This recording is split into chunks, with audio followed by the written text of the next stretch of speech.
He moved into the neighborhood believing he'd found safety, a quiet street, a yard for his kids, and a chance to build something lasting.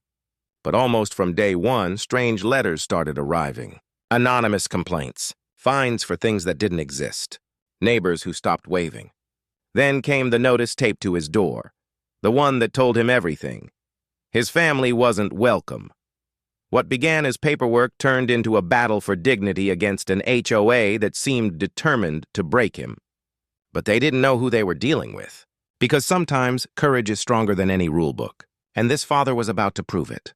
For years, Darren believed he'd found peace in the suburbs, a modest home in a tidy, tree-lined community where he could raise his children without worry. He coached his son's Little League games on Saturdays, mowed the lawn on Sundays, and waved at neighbors who, at first, waved back. Everything looked perfect from the outside. The same mailboxes, the same trimmed hedges, the same quiet smiles. But soon, small cracks began to show. A warning slip about the color of his fence. Emails questioning whether his guests belonged. He brushed it off at first, convincing himself it was just coincidence, just rules being enforced. After all, everyone played by the same standards, didn't they? Yet beneath the manicured lawns and friendly chatter, something colder was waiting, something that would test not only Darren's patience, but his sense of belonging in a place he'd worked his whole life to call home. It started with a letter, a thin white envelope tucked under Darren's doormat on a windless morning, stamped boldly with the HOA's seal, violation notice. The words looked sterile, bureaucratic, until he read what they were for. Unapproved exterior modifications. The modification was a small mural his daughter had painted on their backyard fence, bright hands of every shade holding one another. A project for her school's Unity Month. He smiled when she showed him.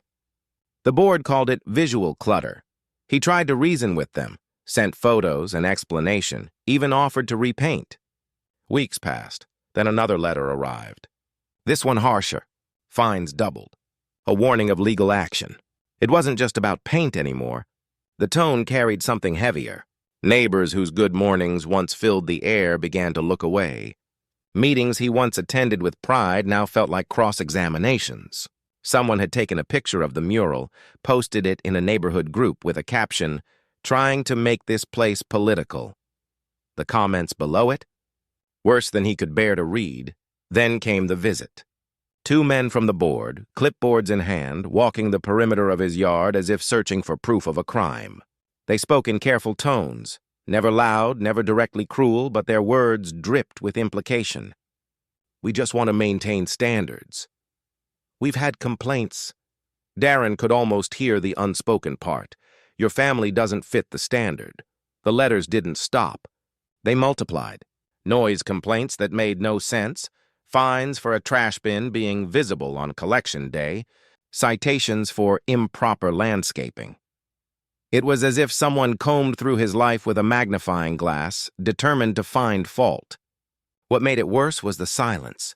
Every ignored phone call, every door that didn't open when he knocked, every neighbor who suddenly didn't see what was happening. That silence screamed. And still, he tried to hold his head high. For his kids. For the promise that hard work and kindness would keep a person safe. But each envelope chipped away at that promise until it almost felt naive.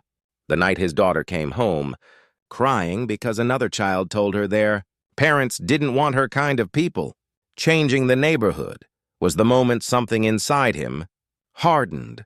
Darren began collecting every letter, every email, every voicemail. He started recording the meetings, bookmarking regulations, learning the rules better than the people twisting them. If they wanted a fight, he would bring the truth to light. Yet, as he prepared to push back, the hostility sharpened. Strange cars idled near the house. His trash cans were overturned. Someone painted a word, an ugly, venomous word, on his driveway. The fear was real, but so was his resolve. They could surround his home with threats and paperwork, but they couldn't take his dignity, not unless he handed it over. So he didn't. Darren stood in that painted driveway, staring at the slur splashed across the concrete, and quietly decided, if this is what courage costs, I'm paying in full.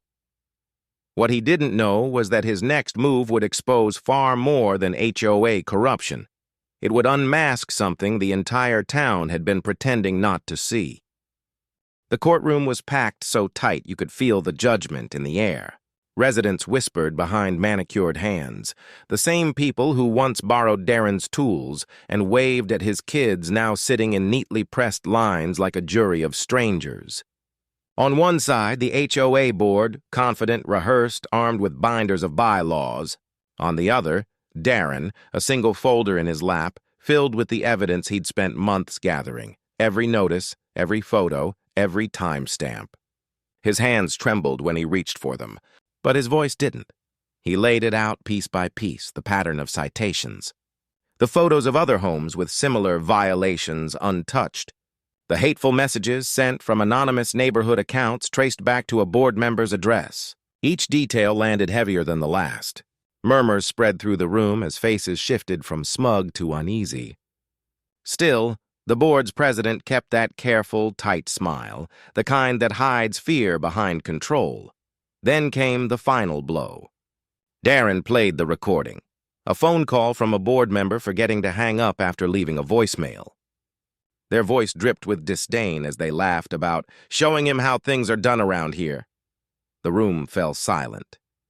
That casual cruelty, captured for everyone to hear, snapped the illusion of professionalism that had covered months of harassment. For the first time, Darren saw something flicker across the board's faces that wasn't authority. It was panic. Every eye turned toward the HOA table. Every whisper now had a new name to center on. But even as vindication swelled in his chest, another feeling rose with it. Grief. No victory could erase what his family had endured, what his daughter had heard, what trust had been lost. The truth was out, yes, but broken things, once seen in harsh light, can't go back to perfect. Still, he stood tall when the judge called for silence. After months of being silenced by paper and prejudice, Darren finally had the floor.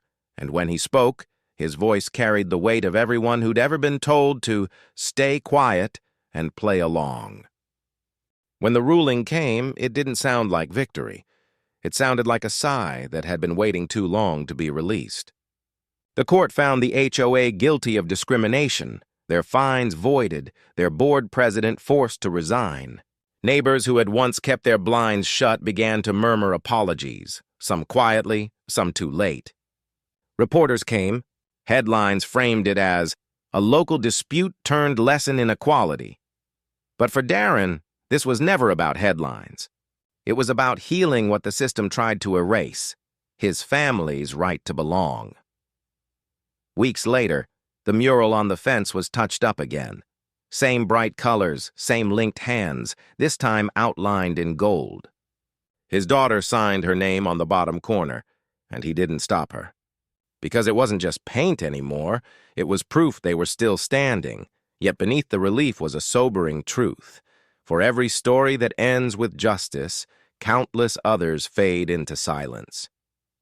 For every camera that captures wrongdoing, there are voices still unheard, families too tired to fight, too afraid to be the next target. Darren's courage didn't just expose a corrupt board.